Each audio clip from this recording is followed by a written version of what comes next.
Hey guys, Joe Miles here with Osseo Gear. This is the Mission Whitetail podcast.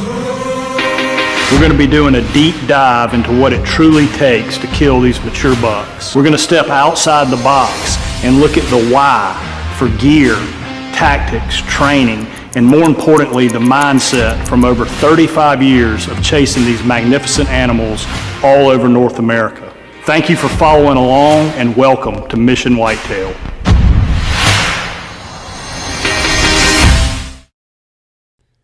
All right, guys, on today's episode of Mission Whitetail Podcast, it's going to be pretty interesting. We did a debate with Don Higgins on probably the most debated topic in all of bow hunting, which is mechanical broadheads versus fixed blade heads. And it seems like most guys are in one camp or the other.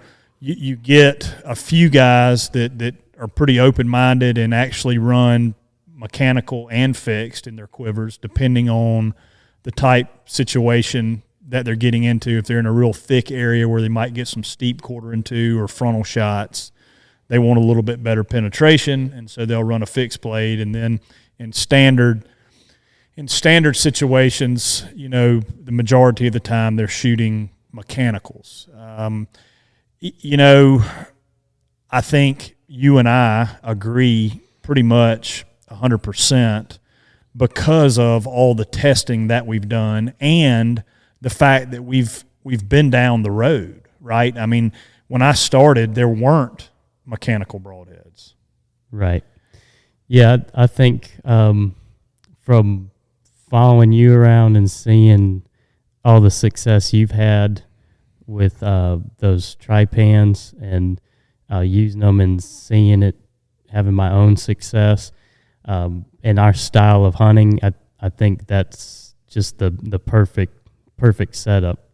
Don't get me wrong, I do use some fixed blades here and there, and I know you do too, but our go-to is that compact, quiet, accurate mechanical.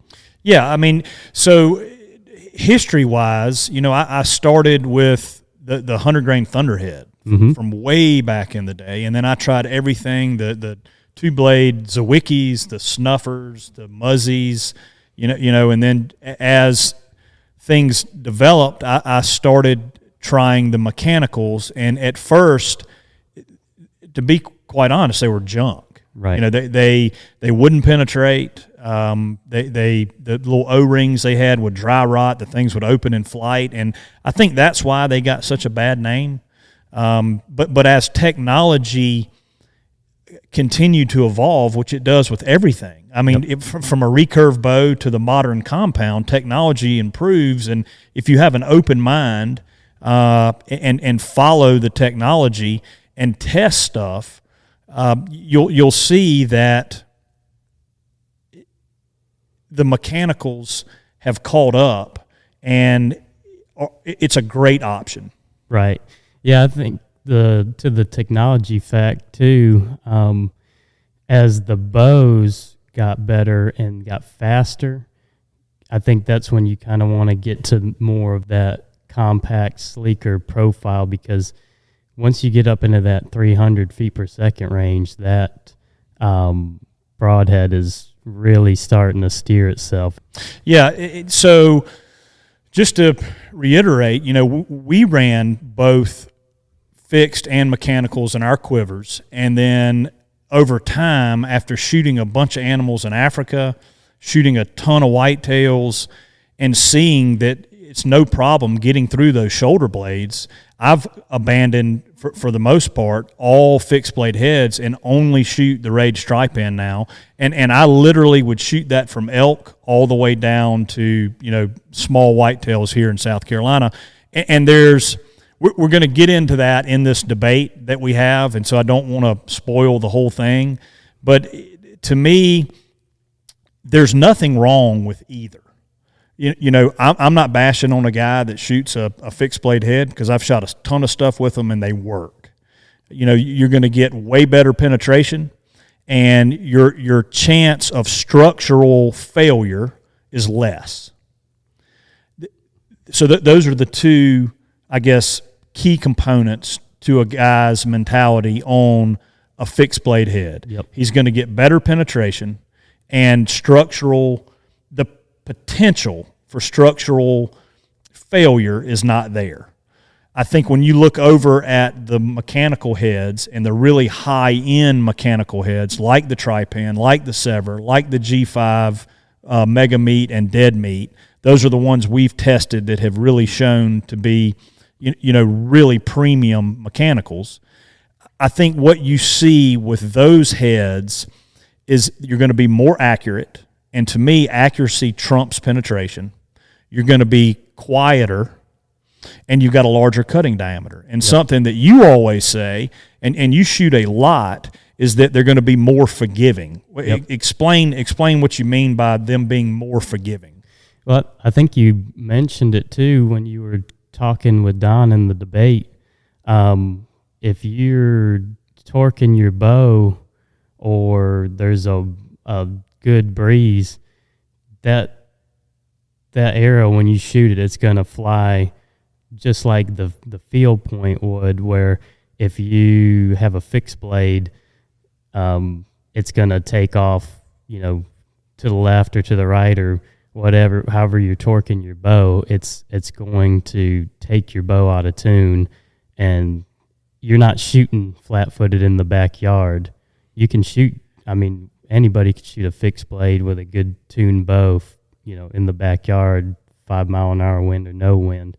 But when you're hyped up and you're trying to shoot under a limb or something like that, you're going to get way better accuracy out of a field point type profile mechanical than a big, or even just a small fixed blade. You're going to get better accuracy. Yeah, and so that's it. In the real world, in the backyard, shooting at a target with a tuned bow, you can get those small profile fixed blade heads to fly like your field point. And again, when you get in a hunting situation, that's when things change. Yep. You get a 15, 20 mile an hour Kansas wind, you've got a buck at 35 yards. You're in a saddle or you are in a lock on and you've got to bend down to shoot, to your weak side, and you've got to torque that bow. You've just taken the bow out of tune. Yep. And if you take a fixed blade head and shoot it out of tune bow, it's a problem. Yep. And so the mechanical wins majorly there with accuracy. Yep. And so that's accuracy to me with the modern equipment is so important, because I have tested and proven over the last 5 years that those high-end mechanical heads get plenty of penetration. They the last 2 years I've shot 29 animals. I've lost 2 of them. I lost a buck in Mexico that I shot high in the shoulder with a mechanical head, and I lost one here in South Carolina with a iron wheel wide that I also hit in the exact same spot, high in the shoulder, and I did not get total penetration. It was a 20-yard shot. I just made a poor shot on him, and I got a trail camera picture of that deer in October. I shot him in August. I got a trail camera picture of him in October on the opposite side, and it was not 100% pass-through. And this is with a 470 grain arrow flying just under 300 feet per second, and it didn't penetrate all the way through. A bad shot is a bad shot, and it doesn't matter if you're shooting a 300 Win mag or a mechanical or a fixed blade. If you don't have a lethal shot, you don't have a lethal shot. Yeah, a lot of those shots where you hit the hard bone, it's going to be either too high or really low if you hit them in that elbow knuckle, and you're not. It doesn't matter what you hit them with, you're not going to recover them anyways. Where if you hit them back with a big 2-blade, we always say it, I think you said it on the podcast too, you got a way bigger target if you accidentally pull it back than hitting one of those, shoulder legs or even the scapula. If you clip the scapula, you're probably going to go through it anyways. So, and he's gonna die. Yeah, I mean, massive trauma quickly. I mean, just some of the deer that the gruesome scene of when you hit one right or you don't hit one right. I mean, not to get super graphic. I mean, most of our followers and guys that are going to be listening to this are hunters and understand. But I mean, we've hit them back, and literally the entire stomach has come out of them. Yep. And you know, if you hit one from the front of the lungs all the way back to the liver and guts, I mean, 100 yards is a long way. I don't know that I've tracked many over 100 yards.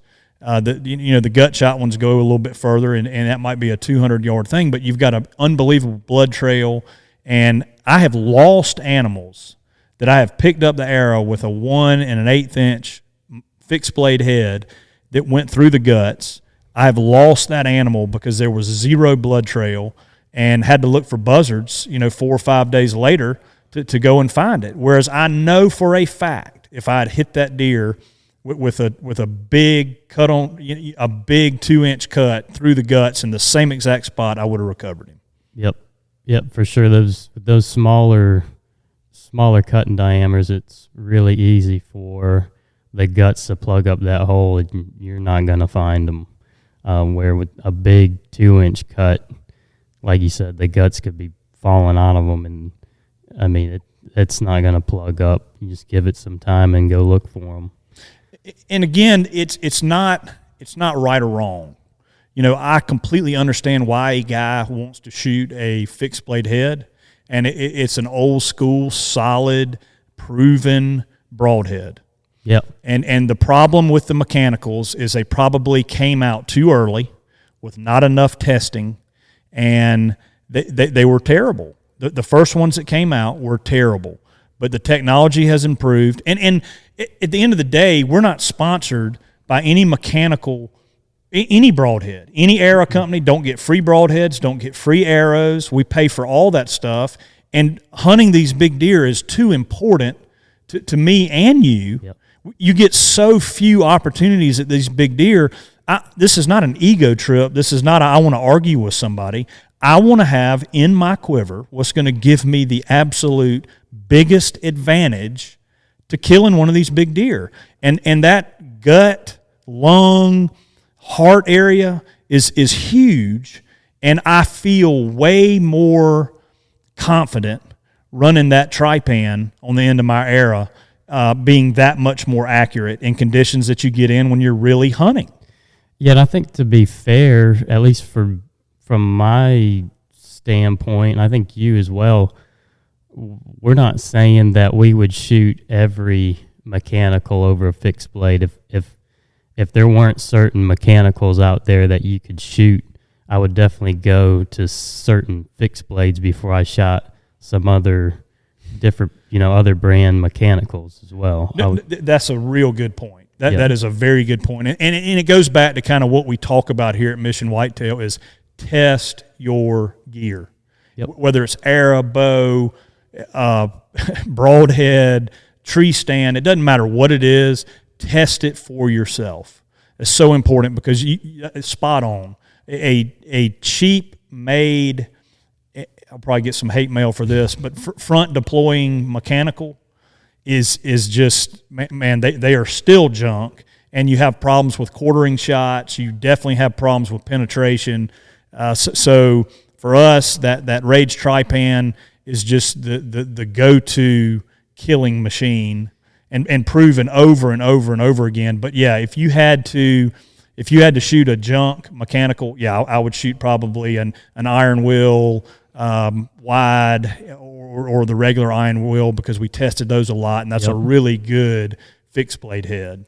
Yeah, and if with those rear deploy tripans that we use, if for some reason it didn't open, which it's going to open, but if for some reason it didn't, you still have like an inch cut, like those, single bevel cut on contacts. It might not get the same penetration a nice single bevel would, but you're still going to be cutting stuff with the rear deploy with the blades facing outward. Yeah, and they're super sharp. Anyway, we I don't want to beat up and ruin the debate, because it was really good. And one thing that I'll say, and I know you'll agree with, Kevin, is Don Higgins is, I mean, he is one heck of a big buck killing machine. He's got 3 over 200. He's got Boone and Crockett's that he's chasing every single year. Killing big deer is just as important to him as it is to us. Respect him. He's a man of really high integrity and quite frankly, a guy that I look up to. He's in the Midwest, and as far as habitat and how to set up farms, I'm not so sure there's anybody any better. I mean, I've gotten to spend a lot of time with him over the last 6 months, and the more time I spend with him, the more knowledge I gain from him. And I know that he would not shoot anything that would jeopardize his chances either. And he is dyed in the wool. I will say he's not as open-minded maybe as we are. Yeah. He's not going to – there's no chance of him shooting a mechanical head. Or getting in a saddle. That's right. You're right. He's not going to do that. And that's just to show you that, again, it's not right or wrong.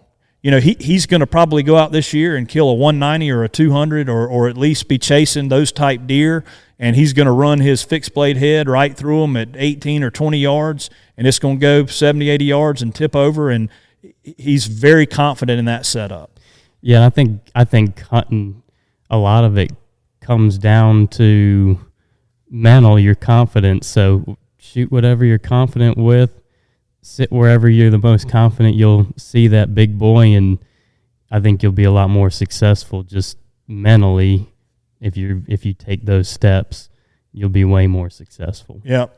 So without further ado, let's cut over to the debate, and we'll go through all that, let you guys check that out, and then we'll come back and wrap things up. How's that sound? Sounds good. All right. Hit it. Well, welcome everyone to the Chasing Giants. And Joe Miles, you want to introduce your podcast for all the listeners? Because I think this debate that we're getting ready to talk about is going to actually probably be aired on both podcasts simultaneously. So before we get kicking off, just plug your podcast real quick. Absolutely. Thank you all so much. The name of our podcast is Mission Whitetail, and it's all whitetail information, and we're excited about it. We're getting into our 4th and 5th episode, and thank you all so much. So this has been talked about for almost a month and a half now, that you two are going head to head to debate Don's radical opinion and statements of that expandable broadhead should be outlawed. And we've talked about having a debate with somebody for a long time. I find it so ironic that the primary sponsor of our podcast is the one that's actually going to step up and do this with us. But it's going to be a real informal debate. At the end of the day, I don't think either one of you are going to change the other one's minds, but it's going to be a lot of information and insight from both perspectives that I think people can make their decision that's best for them. So we're going to lay out kind of a format of how this debate was going to go. And I thought it would be best for the liberal on the call to get first chance at claiming their opinion, because, the liberals are always out front with their hand out wanting to go first and get everything. So who's going first? I guess you must have described Joe, because you're not talking about me. Yes, I think we've gotten our wires crossed somehow here, Terry. We might have to do this intro over. So just for clarification, there's no liberals on the call. So I hope not. Yeah, roger that. No, we are definitely we could definitely attack together on that front. I guarantee. So absolutely. That topic you would be aligned on, but 100%. No doubt about it.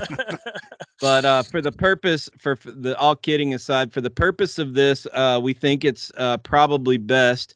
Don's been the most outspoken about this topic. As I mentioned just a little bit ago, he's gone on record at public appearances on the podcast, articles that to quote Don, saying that mechanical broadheads should be outlawed. So I'm going to give Don maybe 3 to 4 minutes, if you even need that long. I need at least that. Hopefully, let's try to keep the opening comments under 5 minutes. And then, Joe, I'll give you the floor for 5 minutes, and then we'll take off from there. But, yeah, let's just go on, and I'm sure Don's got something to say more than just garbage. Yeah, well, first of all, I want to thank Joe for taking part of this debate. Like Terry said, I had I've been wanting to do this debate with somebody for a long time, but I never thought in a million years that the title sponsor of the podcast would be the guy that steps up to do it. I want to thank you, Joe, for stepping up and taking part. I also want to say that to everyone listening that I support a person's right to choose. This is a free country. America was built on freedoms, and I've said it before. I've had people hunt on my farm in the same blind with me using a mechanical broadhead, and I never said a word to them about it. I never tried to belittle them in any way. I support their right to shoot whatever they want. But with that said, I do believe mechanical should be outlawed, and the reason for it is twofold. My opposition to mechanicals is based on an ethical factor, in my opinion. Um, I just believe that there's more game wounded with a mechanical head than with a traditional cut on impact broadhead. So I think as bow hunters, we should be trying to make the quickest, most ethical, clean kill that we possibly can. And if an animal is hit correctly, there is no doubt in my mind that a mechanical will do a fine job. It's those instances where we don't hit that animal exactly where we want that I think a traditional cut on impact broadhead will offer better penetration. I've said many times that I would rather have a 1 inch hole all the way through a deer than a 2 inch hole halfway through. I think that exit hole is very important for the blood trail, but you just hit so many more vital organs when you go all the way through a deer instead of part way through. From the animal's perspective, again, we just need to make it quick and clean when we shoot an animal. From the hunter's perspective, I don't want to ever see a bow hunter lose an animal. No matter what they're shooting, traditional equipment, compound, crossbow, expandable, cut on impact, it doesn't matter. I want to see every bow hunter recover every animal that he shoots, and I'm sure Joe feels the same way. I just feel that a cut on impact broadhead will do a better job. I think an expandable broadhead or a mechanical broadhead is a chance that we just don't need to take. It's a chance for failure that is not there with the cut on impact or the cut on contact. Is that it? That's it for now. I'll You wait only for you Joe only to speak. you only used up 4 minutes and didn't use the word garbage once. But yeah, that was a good opening comment. I think at this point, Joe, we're not really into debating here yet, but I guess your opening comments based on Don's comments. Yeah. Okay. So first and foremost, thank you all so much for having me, Don. I appreciate it. And, there's not a guy that I could think of that I respect more in the hunting industry than Don Higgins. The integrity, the loyalty, and your passion for the same thing I love to do, hunting big whitetail deer. It is, I know that you would never use an inferior product or something that you thought was not going to give you the best chance of killing a big deer. I don't care how much money somebody paid you, you're not going to shoot something that you don't think is going to give you the absolute best chance. And there have been a lot of big deer killed with fixed blade cut on contact heads, and there have been a lot of big deer killed with mechanical heads. There's two things for me really that I consider here. They're facts, things that really aren't debatable, and then there's the percent chances of something going wrong. Those are the two things that I look at, and the reason I've shot, just in the last 2 years, 29 animals. That's Africa, that's whitetail, and I've tested about every possible broadhead that you can test. And I've killed a bunch of animals with fixed blade heads. I've killed them with the cut on contact, with mechanicals. And what I have determined as fact is that a well built cut on contact fixed blade broadhead is going to penetrate better than a well-built mechanical. I've tested it, I've seen it, and that is a fact.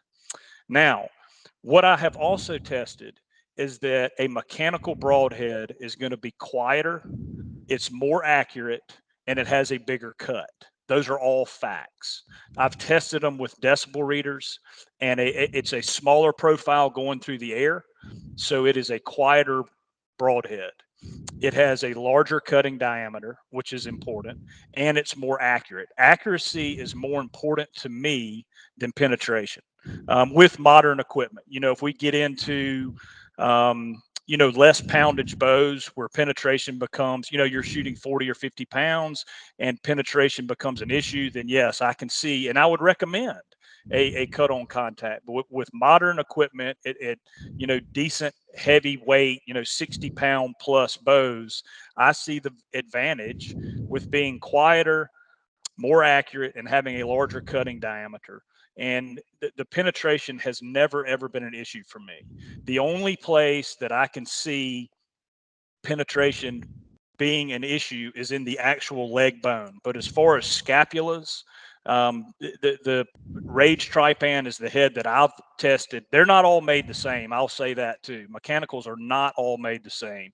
The Trypan and all of my testing has been proven time and time again to penetrate through I mean, I've got videos on my YouTube channel. I just shot an axis deer 2 days ago in Texas, and I can show pictures of that blew through the scapula and out the other side of the leg with a big 2.5-inch cut on one side and 2-inch on the other. So I guess that's my thing, is that I am super open-minded when it comes to this. And if a broadhead comes out, or if I have failure, I will switch, because like Don, I want what's going to give me the greatest advantage, because you don't get many opportunities at these big deer, and I have to be able to kill them. And Terry, I guess that's kind of my opening statement, and then we can get into more about shot placement and that sort of thing.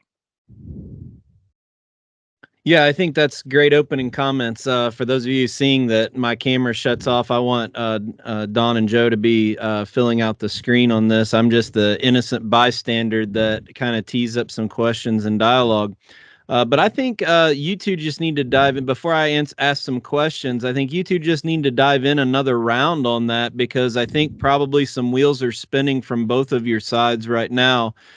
So Don, just second round of comments in general.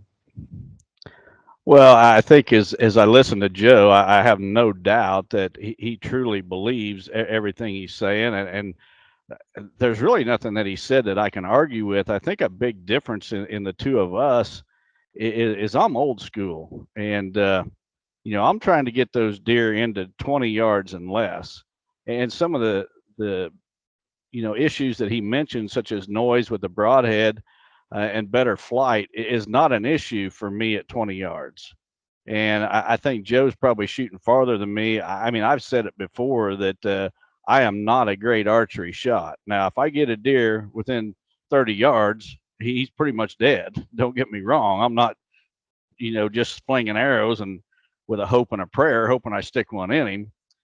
But I'm not shooting, past 30 yards. I've never shot a whitetail, period, past 35.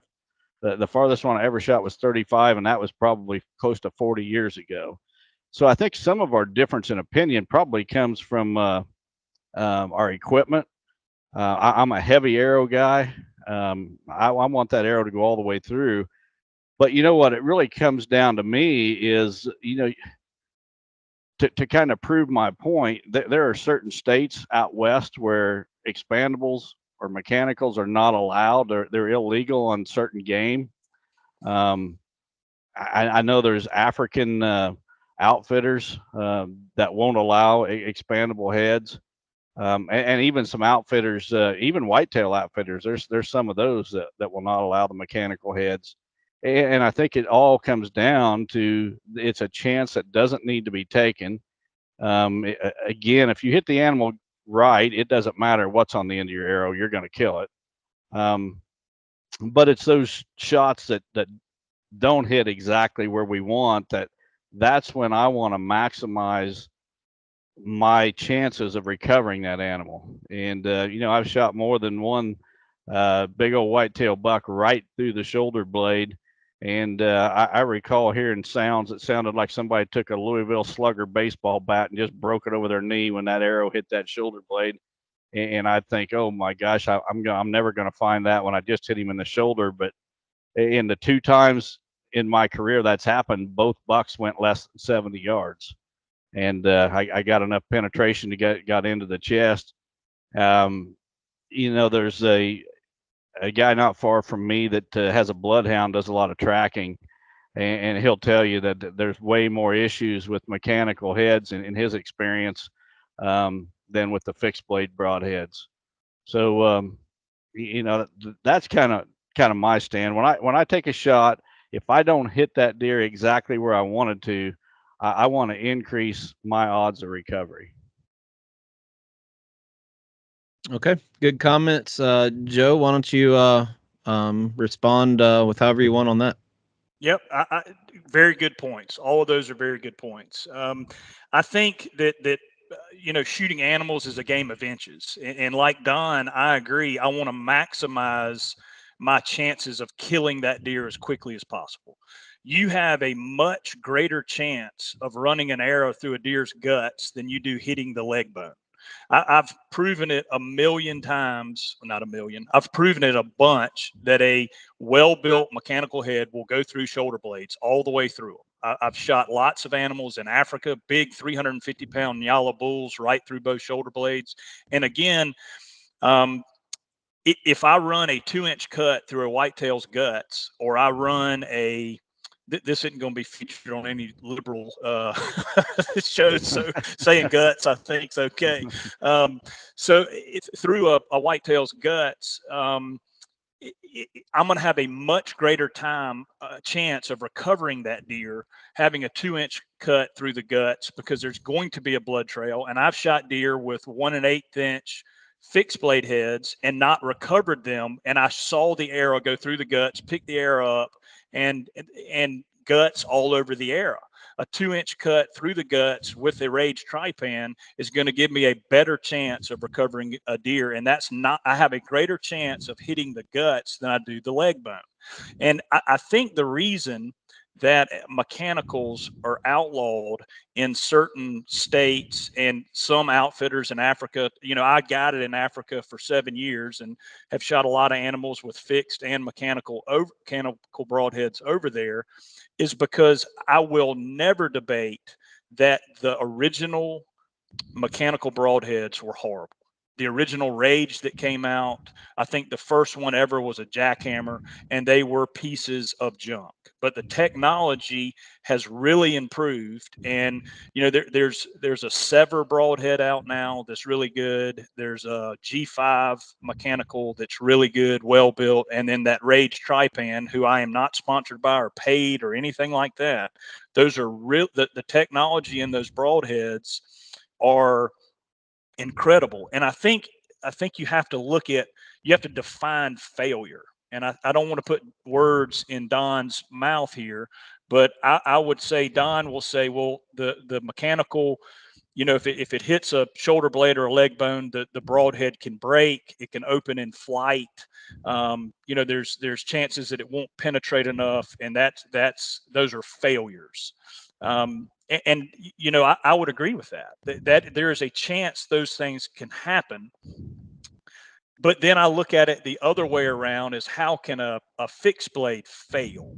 And the way a fixed blade can fail, this is going to get a little bit technical, but if it is making a louder noise going through the air and the deer reacts more to that broadhead making a noise, which they do react to that, and it causes him to duck only an inch more, that's in my mind a failure, because I get there, an inch, I save an inch. If it's if I'm able to be more accurate and hit where I'm aiming, I'm going there. There's a reason why tournament archers shoot field points. They don't shoot fixed blade broadheads. They shoot a low profile head because it's much more accurate. And to me, accuracy trumps penetration. And I've had no issues with penetration with the mechanicals that I shoot. And then, another failure for a fixed blade head would be if you run one through the guts and you don't recover the animal because the hole's not big enough. And I have an advantage with a mechanical going through the guts, which I've already said it is a much larger target, and you're much more likely to hit the guts than you are the actual leg bone. And quite frankly, looking at the anatomy of a deer, a leg bone shot is only a small percent of where that would be actually vital. So that would be kind of my reply there. Okay. So again, I don't have an opinion in this conversation. This is a debate between you, but so I did not create the questions, but I did ask a couple guys that I'm friends with, or that I know, that I do not know and still do not know what broadhead they shoot. I couldn't tell you what these guys shoot. I told them not to tell me, but I explained what we were doing today. And one of the guys asked me a question, and it created a little bit of dialogue. And I'm going to use a softball term for you guys to set up the question. You guys know I coach fast pitch softball at the high school level. And there's this saying that a $500 bat does not fix a $5 swing. What that means is, all these softball moms will go out and buy a $500 bat and give to their kid, thinking that it's going to help them hit the ball out of the ballpark. And in all reality, the higher end bats actually have less of a sweet spot where the ball will jump off of it than some of the cheaper bats, which means when you hit it pure and you hit it perfect, those high end bats will do a better job. So putting that kind of into context in relationship to the archery industry or the outdoor community, we put guys like you two who are passionate. They spend a lot of time at their craft, but at the same time, amateurs who are just getting into the sport are looking at both of you to help make their decision. So if someone buys their first bow and they don't know anything about arrow weight, spline of arrows, they don't know anything about how to set up a proper shooting scenario or with their piece of equipment, does one type broadhead lend themselves to an advantage? Because you guys are focusing on, you guys are dialed in, you know exactly the ins and outs of everything, but we have a lot of people looking at you for advice. So I'm going to start with Joe on this one. Joe, if somebody comes up to you and they don't know anything about getting started in archery, does one broadhead give an advantage over the other for the complete novice? The complete novice, the first thing I would do was figure out what weight they're shooting. If they're shooting 60 pounds plus, even 55 pounds plus, I'm going to get them on a moderately weighted arrow. And I'm going to get them with a Rage Trypan broadhead. I mean, that's the setup that I would recommend for a guy, because in my opinion, he has a greater chance of being successful because you don't have to be as accurate. We talk about, when I say that you don't have to be as accurate, you're going to be more accurate with a mechanical broadhead than you are with a fixed blade, and it's going to give you more room. I would argue the opposite of what Don says, or actually the same thing Don says, is it gives me more room for error, because the guts, liver, and the back of that animal is such a larger target to hit, and I'm going to do way better in recovery if I've got a 2-inch cut through that part of the animal. So that would be my setup for the novice, for the first time guy. Don? Well, ironically, I think it's the novice who gives the mechanical broadhead the bad name at most, if you will, because the novice typically is going to take poorer shots. They're not going to see as many deer while they're hunting.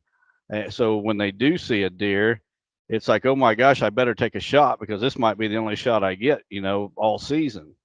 And so the novice has got, they're taking steep quartering shots, either quartering to or steep quartering away. And that's where the mechanical is more prone to failure. If I was guiding a novice hunter, yeah, I'd be coaching them to limit their shots to 20 yards. First of all, I would be more focused on shot selection than I would be equipment selection. Now, with that said, I would make sure that they could shoot their equipment efficiently, at whatever range we were going to limit them to. But I think the novice is the one that's going to have the most issues with a mechanical head. Okay. So to piggyback on that question, I'm going to start with Don this time. Another gentleman, this is a great segue. His question was, is a mechanical broadhead just an easy fix for someone who doesn't know how to tune an arrow? Basically meaning if I don't know how to, or if, what's a good way to put it? If I don't have time to invest all the, 100 shots a day or whatever, is that a good opportunity or reason to go with mechanical because I don't have to tune that fixed blade broadhead as much?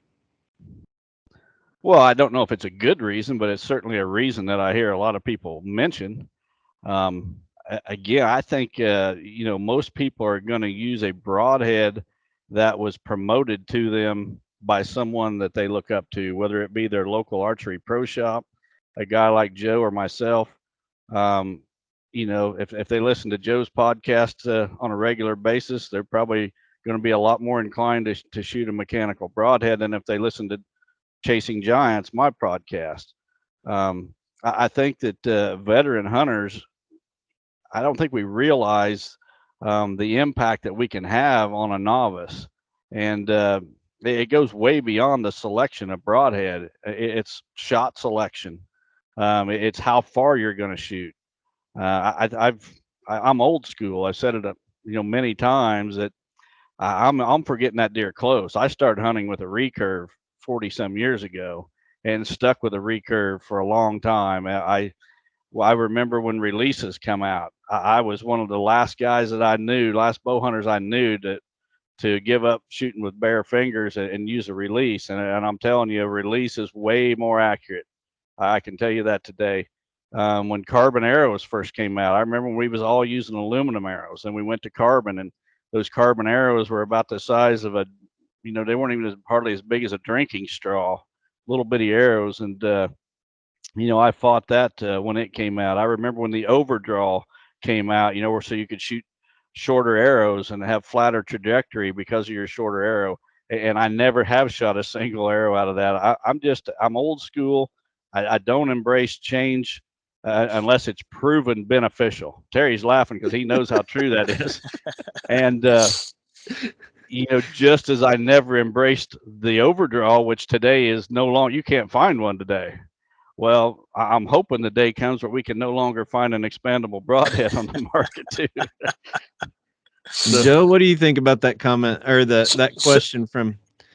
So the question, just let me recap. So the question is, guys use mechanicals because they can't tune their fixed blades. They don't have time or whatever. Okay. So that's a really good question. And I do hear that a good bit.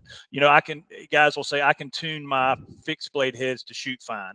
And that goes back to an accuracy thing, right? The mechanical is going to be more accurate with a tuned or untuned bow. You take somebody that shoots a mechanical broadhead, really understands tuning, and they get them dialed in their backyard, and they are super accurate 30, 40, 50 yards. And I see it with a fixed blade head, right? They're super accurate. Their bow is very well tuned. So, but that's in the backyard. Everybody knows that hunting situations are completely different. You get into shot situations where you have to bend around trees and torque your bow in the real world. And when you torque your bow, you take it out of tune. And when that bow is out of tune and you've torqued it because you got to make a shot under a branch or over a branch or around a tree. In a love swing. Absolutely right. You're distracting me on purpose, Terry. when you do that, your fixed blade head is not going to be as accurate. Whereas when you torque a bow with a mechanical head, it's still going to maintain a lot of its accuracy. And then you get into wind. Wind is going to push a fixed blade head a lot more than it's going to push a mechanical. So it goes back to accuracy.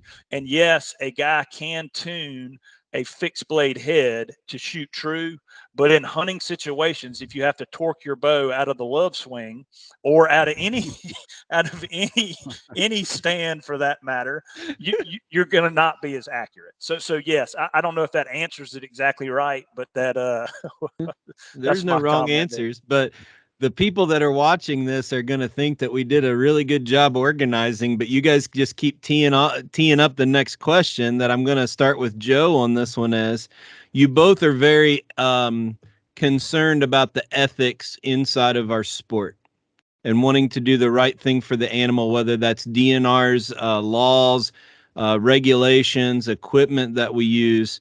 I got a question out of left field that I was not expecting, and it kind of ties into a lot of the crossbow technology where, companies are advertising you can shoot a crossbow at 100 yards. Is building on the accuracy of a fixed head, promoting the outdoor community to be able to take shots further than they should, or what their skill set is, or what is ethical for a deer? So we talked about, wind, we talked about accuracy. Does that lead people to believe that they should be taking shots further than what they should be? Oh, I'm sure that it does. I'm sure that it does lean guys to shoot further than they should. But I think shots are there's so much that goes into that, right? It's the condition of the deer, it's the situation of where the deer is located, the posture. There is, one guy may shoot way better than me. I might shoot better than Don. Don might shoot better than me. There's so many factors there. But yes, I think especially with crossbows that there is a sense of being able to reach out and touch them further than you actually can, because it's a moving target. The deer has a say, it's ducking, trying to get out of the way, and I don't take insanely long shots either. I've just seen, you shoot over the back of them a few times and you realize that, what your effective range is, and quite frankly, what the effective range is of the equipment that you're using. Don? Well, again, I'm old school, and I see these changes coming through the archery industry, or that have come through the archery industry over the last 45 years.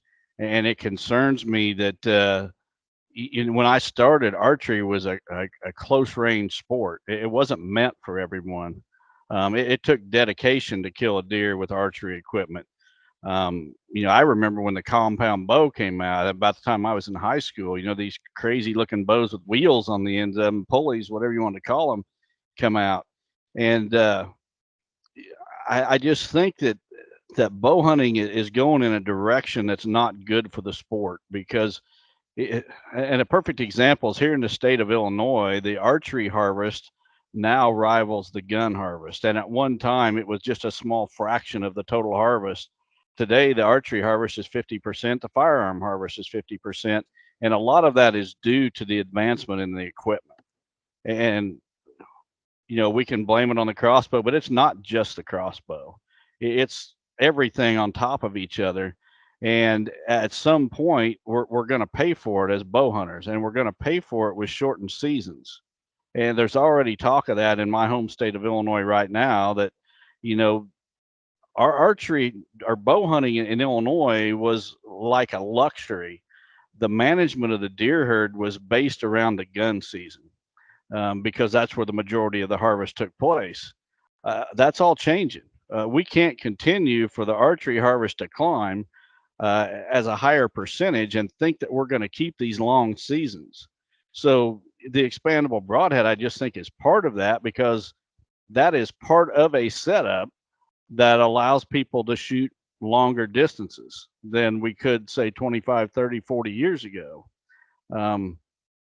Another thing that concerns me with the whole bow hunting industry community, if you will, is a lack of role models, a lack of guys that are willing to stand up and go against the grain at times.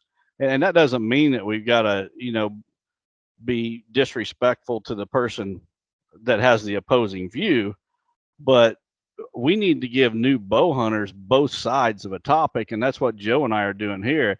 I have absolutely as much respect for Joe as I do any bow hunter on the planet. I don't care if they're using a long bow and a arrow they whittled out of a stick.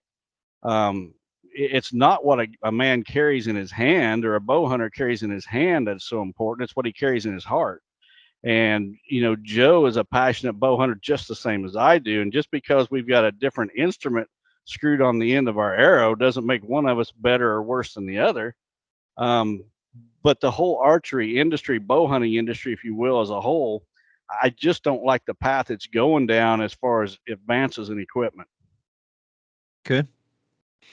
All right. Well, I have one more question. People are going to think it's a little baiting to one side or the other, and I promise it's not. It was the last question that I got that was given to me. And I guess tied into this question that I'll start with Joe on. Are we back to Joe starting out? No, you did this one. We'll start with Don.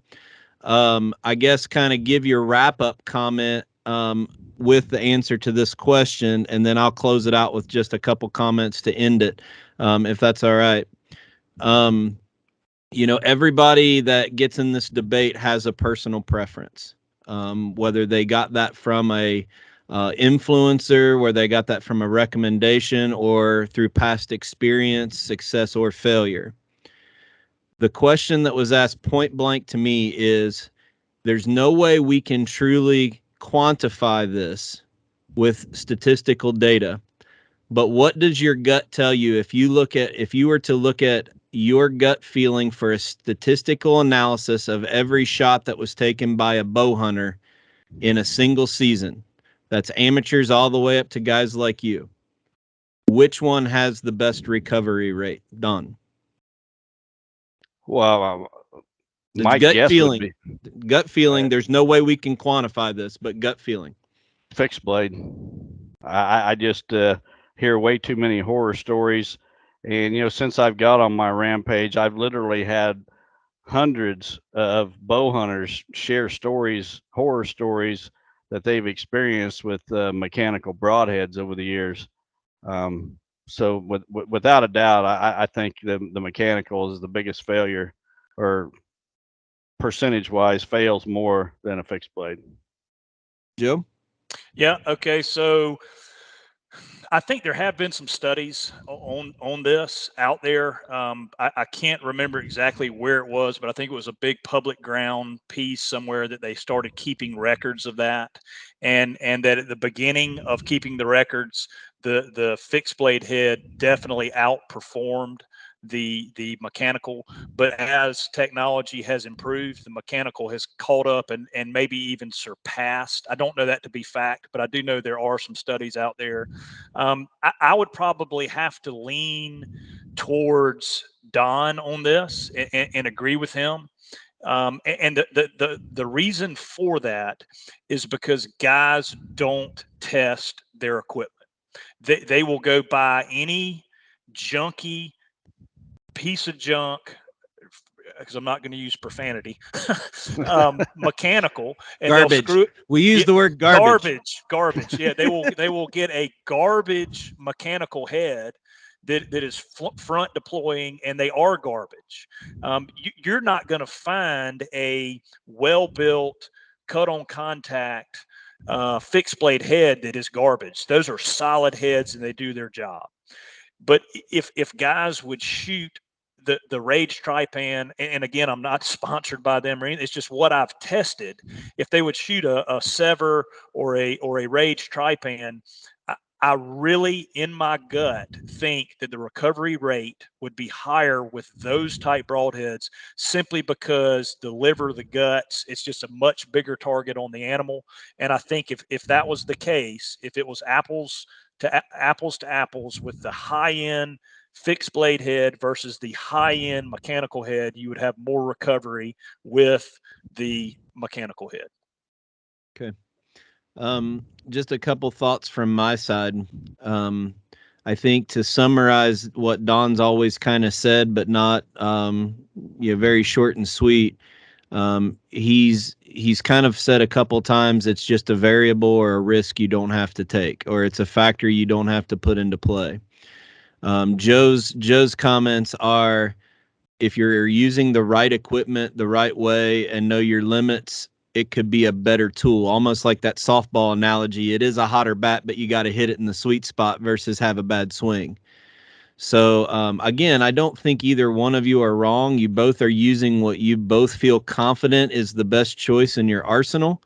But it is a very different perspective from people. And again, I think the disconnect in the outdoor community is that we always look at the guys who fight so hard for one thing are the guys that are shooting either a whole bunch or have done it for a really long time one way, like Don's against change. I remember years ago, and I hope I don't get hate mail from him for saying this, because I remember as a young hunter, me watching, I don't know if it was Real Tree Road Trips or one of the Monster Buck, and Waddell was in a tree out in Kansas, one of these 30, 40 mile an hour winds, and he pulls back on a buck at like 60 yards and just puts it in the 10 ring. I mean, unbelievable shot. And I thought, wow, his equipment is dialed in. I got to go do that. And the first thing I thought I could do was go out and shoot 60 yards in my yard, not even a tree stand, not even with any wind. And I just don't think people put into perspective, whether you agree with that shot should have been taken or not, probably how much work he put in to feel confident in that shot. And I think what's missing in the outdoor community is the work that both of you do to put into your craft to get that level of confidence versus just take someone else's word for it as what you should do. Whether it's working with your habitat, like you talk about with your masterclass students, Don, and getting that deer within 20 yards, so it shouldn't matter. Or Joe shooting, I can tell you, I know you shoot a whole lot more than Don because he doesn't shoot a lot. Both of you are very passionate and committed to your craft, which is what gives you that confidence versus watching what an influencer does on and saying, like I did back when I saw Waddell do that, and thinking, oh, well, I can go out and do that in my yard. There's a big disconnect there. I would agree with that. All right. Yep. So if you guys got anything else to say, have at it. We're going to sign off here and then listen to the rest of both of our podcasts, both sponsored by Osseo Gear. No, guys. Well, I thank y'all so much for having me on. I'm humbled to be included in this, Don. It means a lot that you would value my opinion enough to have me on to discuss this. And I think it was more of a gentleman discussion than a real debate. So thank you. yeah, well, thank you, Joe. And I don't think you and I are ever going to agree on broadheads, but one thing we are going to agree on, Osseo camo, brother. Yes, sir. That's for sure. And that nobody on this call is a liberal. We got two things. Yep, that's right. That's and the passion certain. to hunt these big deer, and the passion to really hunt these big deer. That's for us. If we can help guys be more successful there, that means a lot to me.